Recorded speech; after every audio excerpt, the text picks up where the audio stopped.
নমস্কার বন্ধুরা, লক্ষ্মীর পঞ্চব্যঞ্জনে আপনাদের সবাইকে স্বাগত।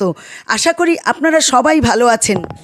আজকে আপনাদের জন্য আরেকটি রেসিপি নিয়ে চলে এসেছি। রেসিপিটি হলো মাছের পোটকার ঝাল। দেখুন, পোটকাগুলো একদম ফ্রেশ পোটকা। আমি ভালো করে ধুয়ে কেটে নিয়েছি পোটকাগুলো।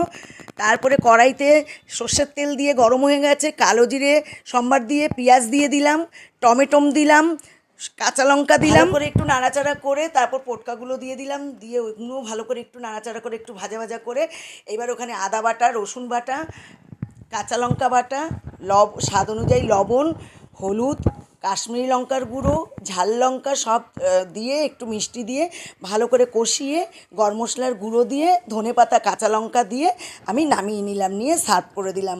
আশা করি ভিডিওটি আপনাদের ভালো লেগেছে। ভিডিওটি যদি ভালো লেগে থাকে তাহলে লাইক, কমেন্ট, শেয়ার করে দেবেন। আর আমার চ্যানেলে যদি নতুন সদস্য হয়ে থাকেন অবশ্যই চ্যানেলটি সাবস্ক্রাইব করে পাশে